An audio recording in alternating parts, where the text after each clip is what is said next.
Waalaikumsalam warahmatullahi wabarakatuh. Alhamdulillah ana bi khairin. Antum gimana Mas Ahmad? Alhamdulillah barakallah.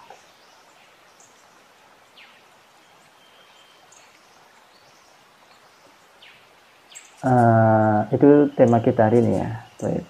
Jadi ketika saya ditanya bagaimana memori manusia bekerja, ya saya akan jawab tapi sekilasnya mungkin Mas Ahmad. Kita akan beranjak ke pembahasan secara mekanisme, yakni mekanisme kerja memori manusia. Sehingga dengan mengetahui informasi ini, kita dapat mengontrol pikiran kita dan membuatnya tunduk pada program yang kita canangkan ini. Jadi metode ini akan menghilangkan sifat pelupa secara radikal. Ngeri juga ya, secara radikal ya. Nah, mungkin organ tubuh manusia yang paling rumit kinerjanya adalah otak. Ia bertanggung jawab untuk mengingat dan membuka kembali informasi yang tersimpan. Itu otak.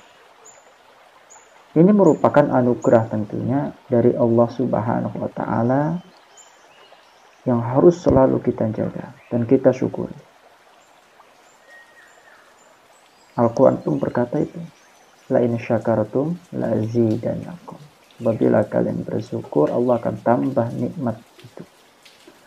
Nah, memori ini dapat diibaratkan seperti sebuah komputer yang sangat memerlukan perhatian, pemeliharaan, dan nutrisi yang diperlukan.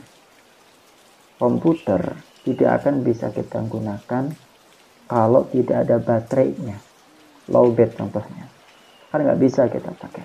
Tapi komputer kalau kita servis, kita jaga, kita bersihin keyboardnya, atau kita penuhin batunya atau baterainya, maka kita akan dengan sepuasnya menggunakan komputer tersebut.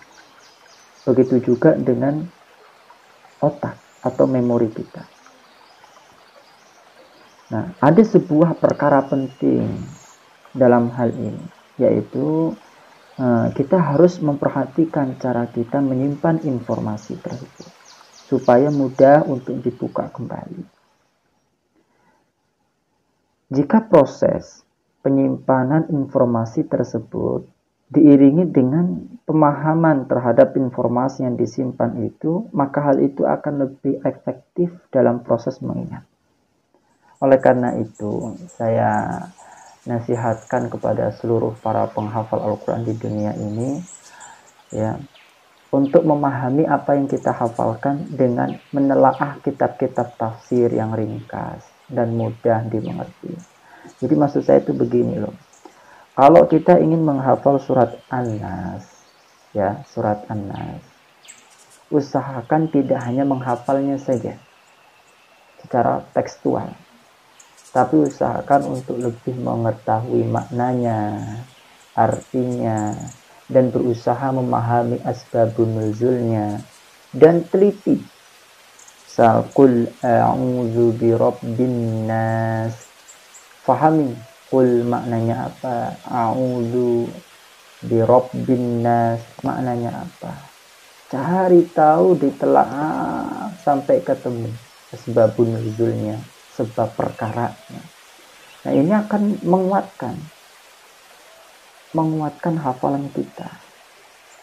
Jadi jika kalian merenungi dan menyelami makna ayat secara tafsiriyah atau secara globalia, ketika menghafalkannya, maka secara otomatis hal itu akan menambah efektivitas proses penyimpanan di dalam benak otak kita atau pikir kita, dan juga proses mengingatnya kembali.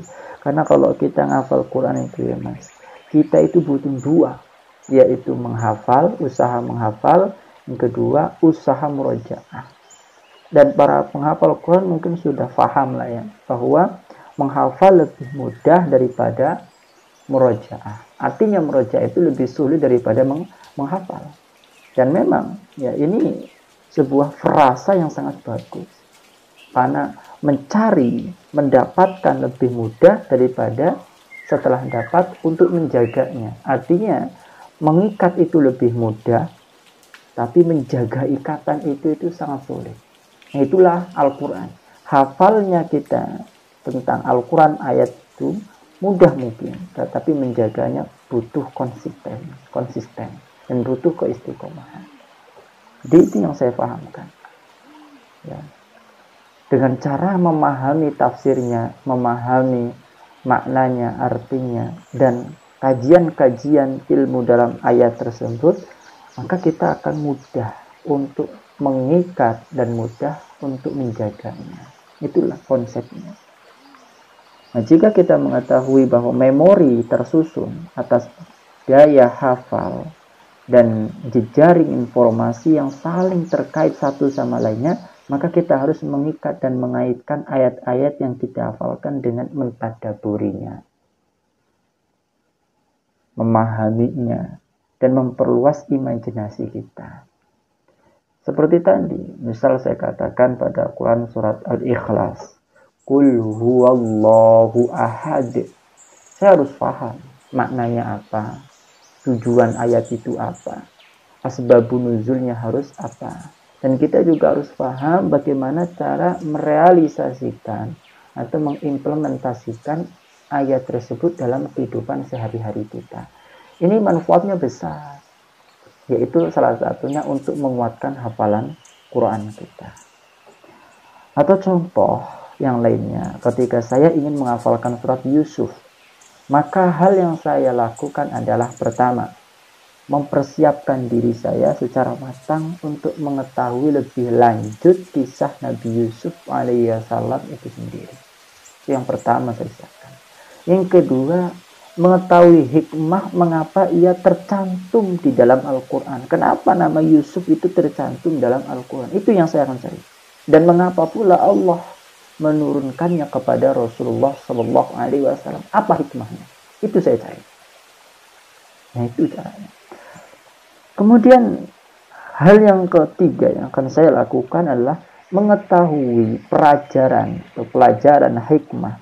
Ya, apakah yang bisa kita petik dari ayat itu? Kita harus tahu. Kita harus ambil pelajaran sebanyak-banyak. Maka demikian kita telah mempersiapkan memori kita untuk menyimpan dengan baik dan dengan sempurna. Sebagaimana kita menyiapkan sebuah komputer agar layak kita pakai. Jadi begitu Mas Rahman.